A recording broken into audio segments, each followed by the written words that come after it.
Food companies are literally hiring scientists to make you addicted to their products. It's not your lack of willpower, it's your hijacked brain. But there is a way out that doesn't require suffering through cravings or giving up your favorite foods forever. Welcome to the Live Free, Love Life podcast, where we discuss how to create more freedom so we can love our lives no matter what we're going through. Hello, my beautiful friends. I have a very special guest for you today. Her name is Jill, and I'm going to go ahead and let her introduce herself. Tell us who you are, what you do, who you help, why you're passionate about it. Okay, thank you for having me here. First of all, it's so fun. I'm Jille Dunsmore. I'm an advanced certified body and life coach, and I help women take control of their cravings and lose weight for life so that they can live in the healthy and strong body that they want to. Amazing. And why are you so passionate about doing the work? That was my story. I struggled with a sugar and carb addiction for over 30 years. But I didn't know that's what it was. This was something I just thought I'd have forever. This was just how I was made. It was something in me, and I was going to live with it forever.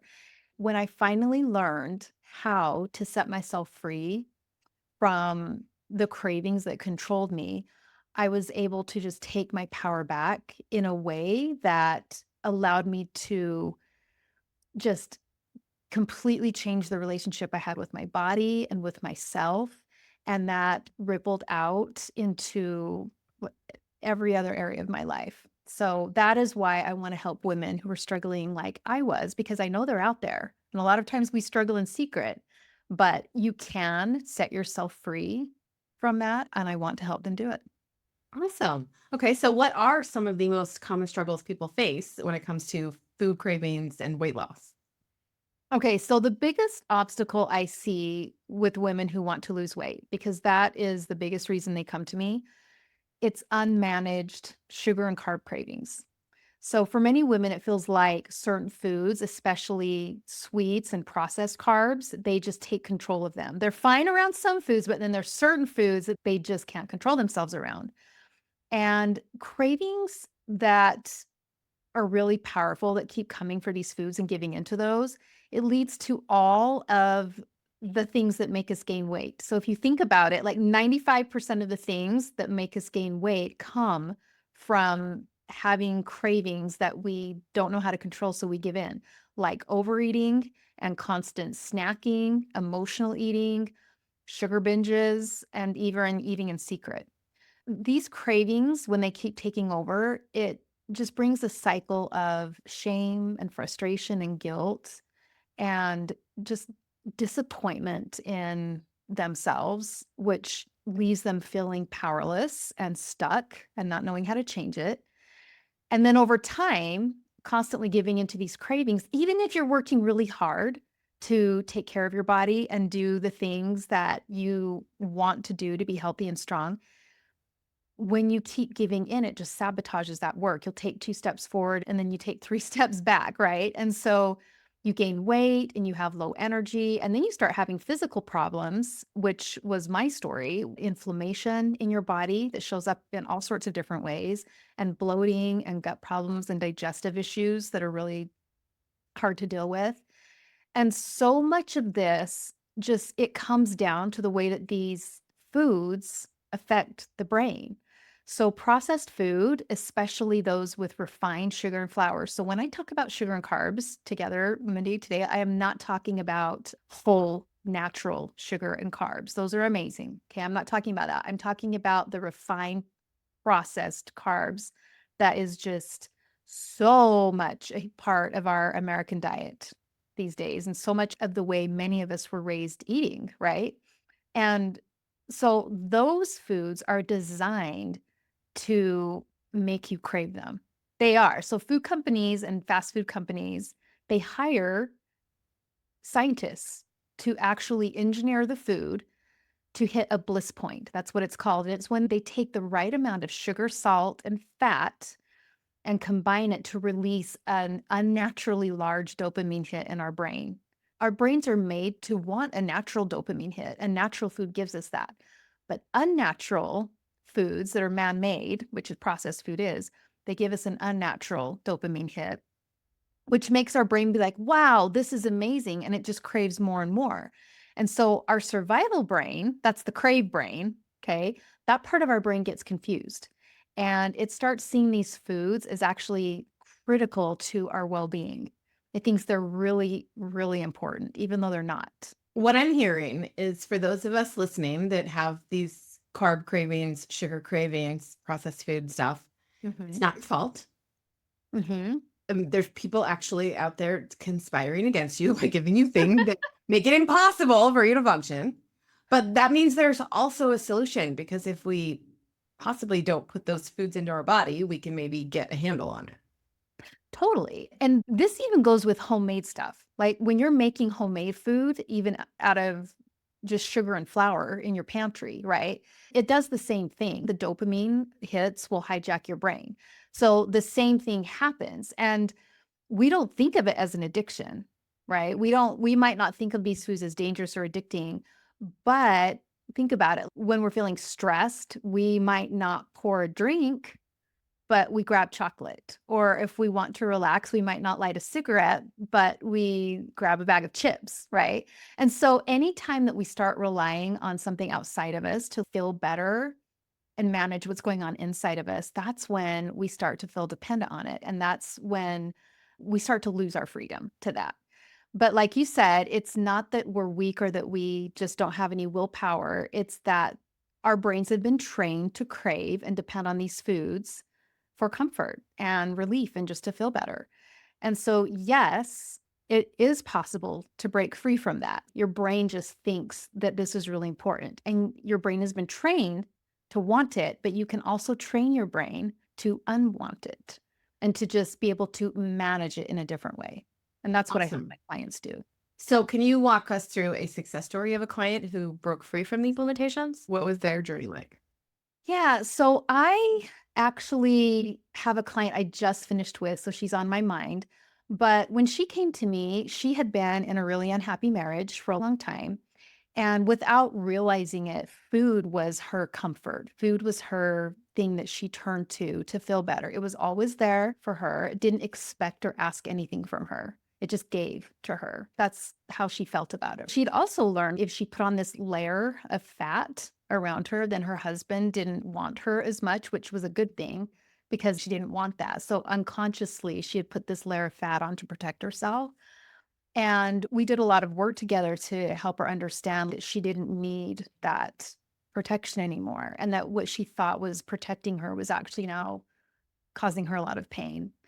She had felt powerless in so many parts of her life, especially in her marriage. This was the one thing she could control, is how she ate and what she ate. And so we did a lot of work to help her realize that the way she was eating was actually causing her more pain. It was not helping her anymore. And so she was able to learn how to let go of that. And we did a lot of work together on physically retraining what her body was asking for. Because the truth is, when we eat a lot of sugar and carbs, our body does get dependent on that for energy.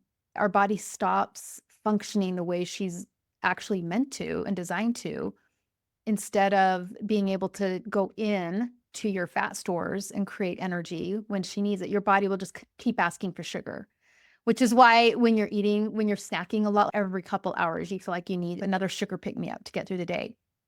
So there was that. She had an addiction to Diet Dr. Pepper.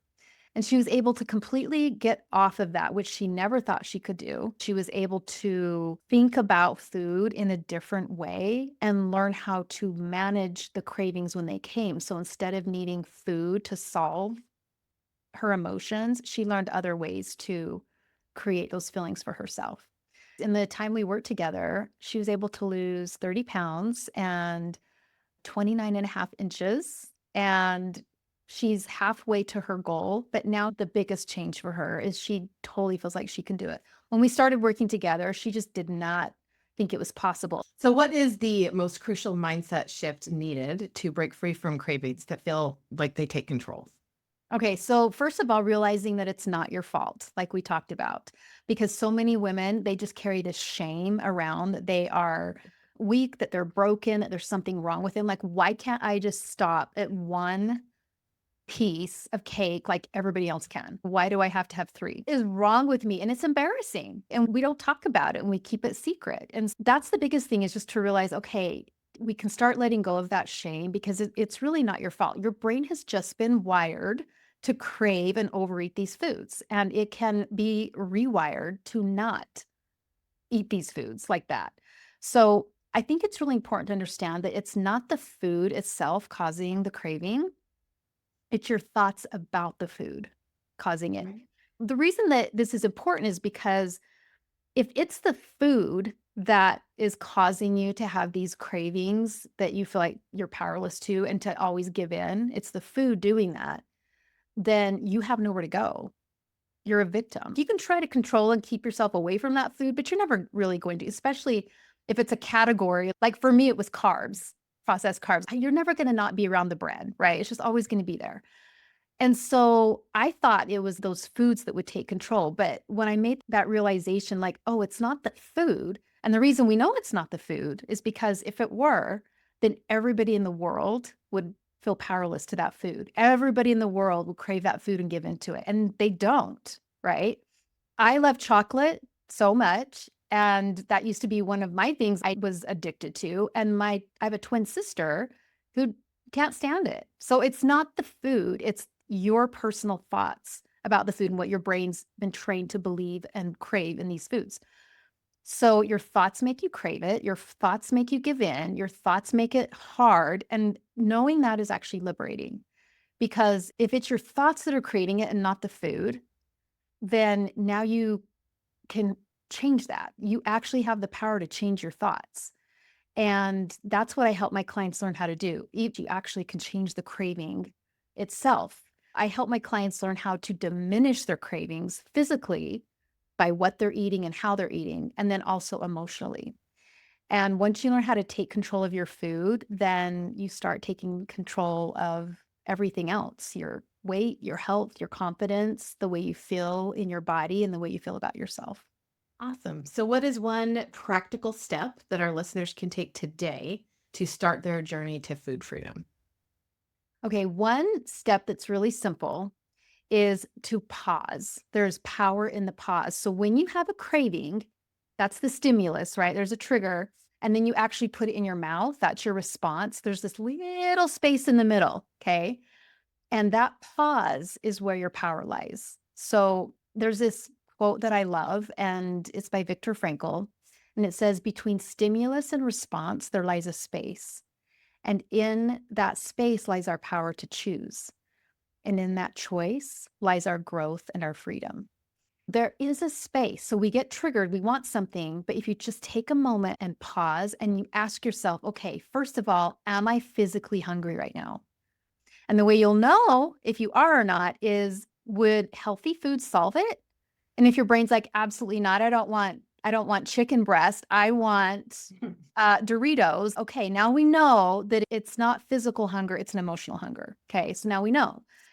And then ask yourself, okay, what am I really feeling? Am I stressed right now? Am I bored? Am I wanting to be entertained? Am I wanting to have comfort? What am I really needing? And so when you tune into that, then you can ask yourself, okay, so if that's what I'm really needing, how could I meet that need without food?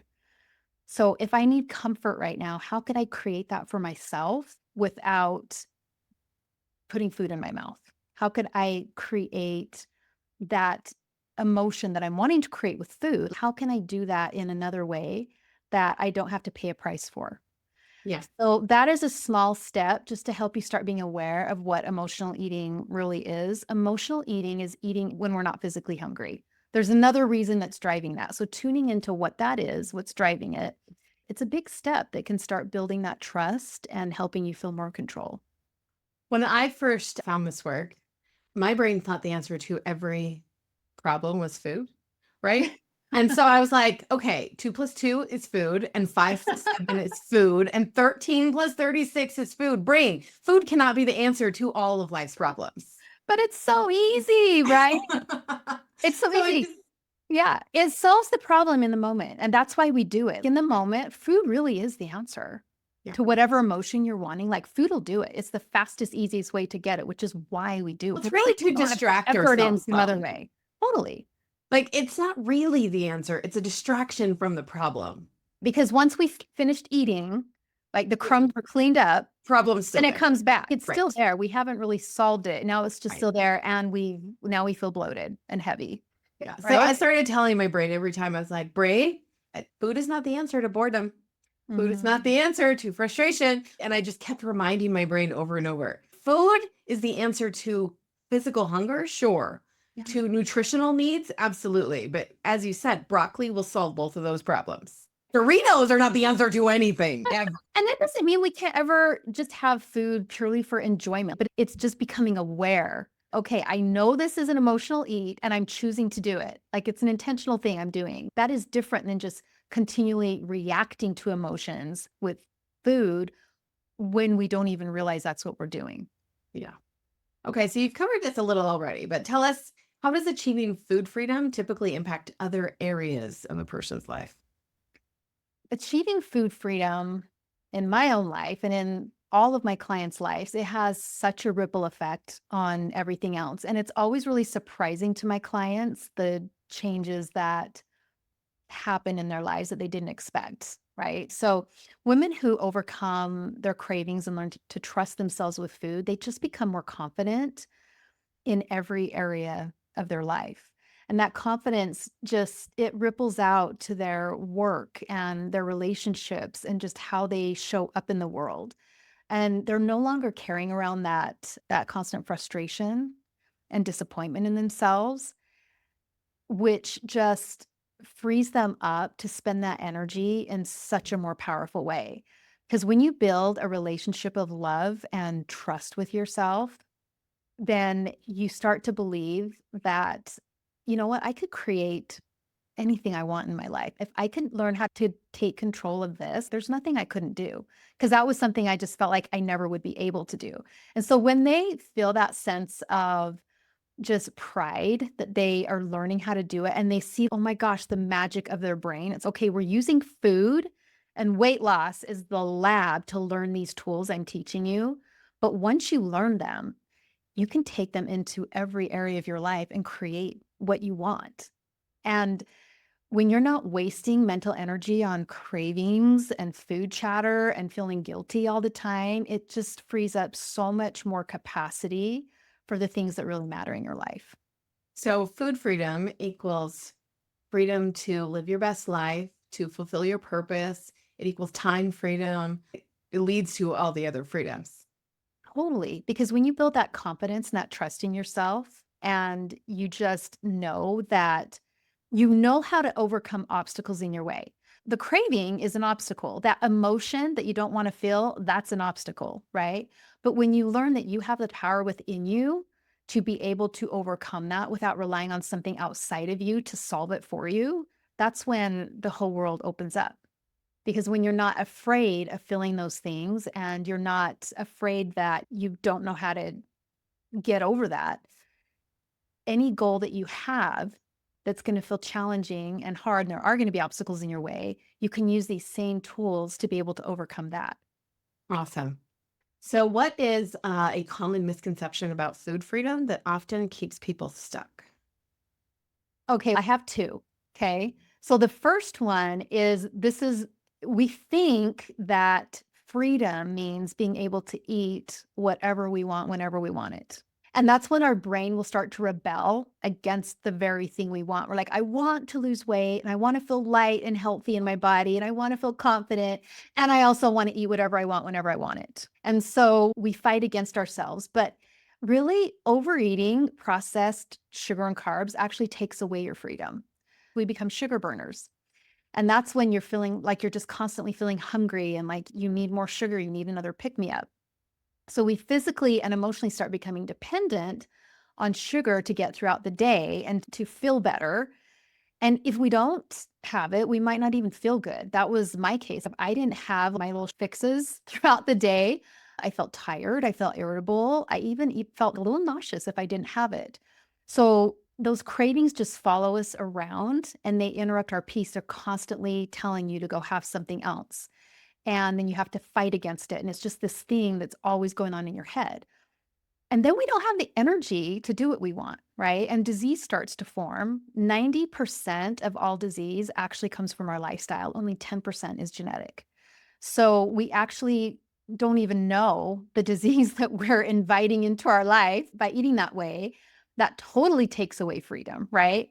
And then we feel self-conscious and uncomfortable in our bodies. And when that happens, think of all the things you limit yourself to. You're not able to wear the clothes you want to wear. You're not able to do all the activities you want to do. You might get invited to go boating or go to the pool or the beach, and you feel like you need to cover up and you can't get in the water because you feel self-conscious in a swimming suit, right? Or you feel like, oh, I can't really go on that hike or that thing I've been invited to do. I don't know if I'll have the energy to do it because I always feel like I need a nap. This is one thing that really affects my clients is intimacy with their husband. So their husbands don't care. It's not their husbands telling them this, but they feel worried about their body and how they look. And it affects them feeling comfortable in their skin and feeling beautiful. And they're not able to enjoy sex the way they want to or be intimate the way that they wish they could because they're constantly worried about their body. So none of this is freedom. It's Yeah. actually very limiting. And so when you choose to set a loving boundary for yourself and for your body because you love her and you care about how she feels, right? That's how you actually gain freedom. It's how you live in the strong and healthy body that you really want to live in. It frees you up to live the life that you really want to live. Now, before you get to the second one, I want to make this really clear to our listeners. We all crave freedom. That's what this entire podcast is about. Humans Yeah. crave to Yeah. be free. We're born wanting that. So as long as you believe that eating what you want when you want is freedom, you are going to keep yourself from freedom because we want freedom. We desire freedom above almost everything else. So if you choose to hang on to that belief, freedom means eating what I want when I want. Mhm. You're never going to break free from this. Until you let go of that, you're never going to have true freedom. You're going to Right. stay stuck in this cycle forever. And that's the lie that your crave brain, your primitive brain tells you is that, you know, you're a grown up. You should be able to do what you want. Nobody can stop you. And for a lot of my clients, when they were kids, they were actually not allowed to have those foods, or maybe those foods were withheld as a punishment, or you had to earn it to get a reward, or they just wanted it and they couldn't have it. And so now they're like, hey, guess what? I have all the money. I have the way to go to the store. I can drive myself. I can get it. And nobody can stop me. And I can have it whenever I want. And I can have as much as I want. No one's going to take it away from me. You're right. They're not. But you're taking away the freedom that you really want in your body, the freedom that you want in your health, the freedom that you want to feel like I actually am in control of my body and my life and my food. That's what you're taking So away. my brain rebels against anything that traps me or restricts me. And a lot of that has to do with my trauma. Mhm. But if someone tells me I can't have something, my brain's going to rebel against that. Let's say I'm eating no flour, no sugar. And I'll be like, oh, I can't have that. The moment I say I can't, I'm like, no, I can. I can do anything I want. I'm a I'm a grown ass adult. I can have anything I want. I choose not to eat that. Yeah. You have to notice the language, whether it's coming from someone else or coming from yourself. Mhm. If your brain is like that, if it rebels against that lack of freedom, you have to Mhm. stop in your tracks, use the pause, and Yeah. change the words. It's not that I can't have it, it's that I choose not to. Here's my reasons. I love these reasons. Yeah. So that you're not getting confused about what freedom is. Because, yes, Yeah. you can eat anything you want, but you might choose not to so that you can have a higher level of freedom and joy and the best life ever. Yes. I love that. You just reiterated everything I teach my clients. So, what's the second misconception? So the second one is that you'll have to give up your favorite foods. They think in order to break free from cravings controlling them and losing weight, that they have to give up their favorite foods. They're not going to enjoy food and they're going to be miserable. That's what they're afraid of. That is not what I do with my clients. I help my clients lose it the way they want to live it, because this isn't a diet that you just go on and lose the weight and you go back to your old habits. It's changing your relationship with food. It's changing the way you actually think about food and the way that you eat forever. That's how you lose weight for life. If you want to keep sugar and carbs in your life, and most of my clients do, I help them learn a new way to do it. You can learn a new way to think and a new way to eat. And we build a healthy relationship with food and a powerful relationship of compassion and trust with yourself so that you don't have to give up your favorite foods forever. You'll learn how to eat them in a way that's intentional instead of reactive. And you'll enjoy them in a balanced way that still moves you forward to your health and your body goals, but you also get to enjoy them. We're going to learn how much and how often. We're going to learn how to be able to stop ourselves and set that loving boundary that I talked about. The problem isn't in eating these foods, it's in overeating them. So you can learn how to eat any food in balance and control. And then also, you can learn to love a new way of eating. If you think healthy food is just boring and miserable and it's going to take all the fun out of life, if that's what you're eating most of the time, that's actually not true. It's because you just got these beliefs about that kind of food. And maybe you haven't learned the right ways to eat them or cook them or enjoy them, because healthy food can be delicious too.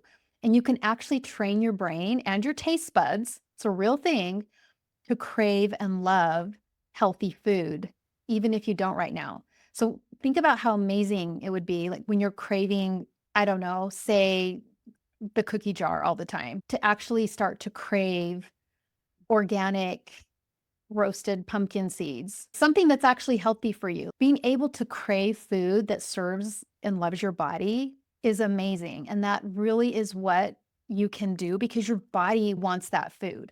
And I help my clients learn how to retrain their brain to want what their body wants. And when that happens, it's really magic because then instead of feeling like you're constantly fighting against what you want, your brain starts to want what your body needs. And that's amazing. Yeah, I want to point out something there that's so key is that your body and your brain are not the same thing. The food your Yes. body wants is full of nutrients and all the things that will help you be healthy. And there's just one little part of your brain that wants the sugar and the carbs. It's not in your whole brain, it's just a little part, but it's not the same as what your body wants. And don't get those confused because cravings does not mean your body wants it. Totally. That's why intuitive eating doesn't work for people who are really struggling with feeling controlled by sugar and carb cravings because they think they're asking, what does my body want? And their brain is answering and they think it's their body. It's not. And so until you balance out your hormones again and you get everything regulated and running the way it's supposed to, you're actually just listening to your brain. Your brain is offering all of that, not your body. Your Yeah. body doesn't want that. That's the thing that's so amazing is once you actually learn how to listen to your body, she will tell you what she needs. And then it's an amazing way to eat, right? She'll tell you what she needs. She'll tell you what she wants more of. She'll tell you when she's hungry. She'll tell you when to stop eating. We're born with that ability. And once you learn how to tune in and listen to your body and what she needs, you'll become your natural healthy weight because that's what your body wants to be. To add a testimonial to everything you're saying for this misconception, the things that I desire to eat now are completely different than the things I desired to eat like a decade ago. Before, let's say my family was eating fast food and I would feel left out and deprived if I was sticking to my diet. I wanted that and I couldn't have it. And now when my family eats fast food, I'm like, ooh, gross. Like, Don't want it at all. So the things you're talking about, how you can completely rewire your brain, it is so true that I desire different foods and even foods that I've kept, like chocolate. Before I had to eat it. There was no situation in which it was sitting in front of me and I just left it there. Or it would tortured me the entire time it was sitting there, one of the two. And totally. now I can just take it or leave it. I still enjoy it. It's still really good and I still get the dopamine hit. And also, it doesn't torture me. I don't have to have it. Mhm. It's just neutral and there. Yes. So everything you're saying, I can totally attest to because I've experienced it. If it sounds too good to be true, just know Mindy's done it and I've done it. And honestly, if I can do it, then I really believe anybody can do it. 'Cause like I said, it was something that I just felt like controlled me for over 30 years. That's 3 decades of my life. So Yeah. I feel like if I can do it, then it's possible for anyone. It truly is. Amazing. Okay, so do you have a tool or an exercise that you can give our listeners to help them start their food freedom journey? I do. I have a free training called the Freedom Formula, and it's how to get through any craving without willpower, fighting, or losing control. So this is the five step process that I use with my own clients that helps you move through cravings without giving in and then without the suffering. So the torture part that you're talking about, that's what we're used to doing, right? We're just like white knuckling and suffering through a craving to not give in. We think it's either that or we give in and have the food. And that used to be my only two choices because I Right. didn't know there were other options. And so I actually developed this for myself when I was learning how to do this because I didn't know how to get through. You're like, okay, I'm just going to not give in. But I didn't know how to do that when the craving was there and it was really hard. And you're kind of in a panic. It's a stress response our body goes into when we want something and our brain thinks we need it. And then we say, no, you're not going to have it. And so that's when it just feels really hard. So I developed this for myself and it worked really well. And so I created this process for my clients to do. And it's just 5 simple steps and that has an acronym that is called ARROW, and it helps you arrow through the cravings. So it's designed to get you to start retraining your brain so that cravings will become shorter, they become softer instead of overpowering you. Think about when you're standing in an ocean and the waves come and it just barrels you over, knocks you over. That's what cravings can do. But then think about when you're standing there and the waves, they're softly coming and they hit up against you, but you're fine. It doesn't knock you over. I'm not saying the cravings are never going to come because the truth is we have memories in our brain that are very connected with the reward center of our brain. So when something gives us a dopamine hit, our brain will remember it. This is why you can be driving down the road and you just turn this corner and then all of a sudden your brain's like, oh, you remember that cookie shop is there. Remember that? And then all of a sudden you really want cookies when 2 minutes before you weren't even hungry at all. Yeah. So the cravings are still going to come. But by doing this process, when you retrain your brain how to handle the craving in a different way, you're actually creating a new neural pathway. And I explain this in the free training, but you create a new neural pathway. It's, oh, I see something or I think about it and I want it and I eat it. That's the old pathway that I've been doing a lot, right? And I'm really good at that. That's when we reactively eat without even thinking, okay? But you're training your brain. I see something and I want it, but I allow it to be with me. And I don't fight it. I don't have this big argument. It's not this big suffering tug of war the whole time. I'm going to learn a new way to allow it to be with me. And that's what the steps help you do. So when you do this, you'll start feeling more in control around food and you'll just know what to do to get through the cravings. The more you practice it, the easier it becomes. Amazing. All right. So thank you so much for being here. We are so grateful for your expertise. For all of you listening, I will put the link to the freebie in the show notes, along with Jill's website or socials, all the things so you can find her. If you are dealing with any of these struggles that we've talked about today, I highly recommend that you go work with her because the freedom you're going to get, as we said, conquer this, I can't even put words to it. It is priceless and it is work worth doing. And you're going to start to see all the changes ripple out and everything else in your relationships, all the things. Go do it. And thank you so much for being here. Thanks so much for watching today. Before you go, hit that subscribe button and notification bell so you never miss an episode. And while you're still here, I've got something special for you. My Live Free Love Life membership now has a completely free level. You can start transforming your life right now without spending a dime. You'll get access to certain courses, content, and tools that will help you break free from whatever is holding you back and create a life you absolutely love. And when you're ready for even more support, you can easily upgrade to get access to our live coaching calls, as well as way more tools and content. There's honestly no reason not to join the free level today. Just click the link in the description below to get started. Until next time, live free, love life.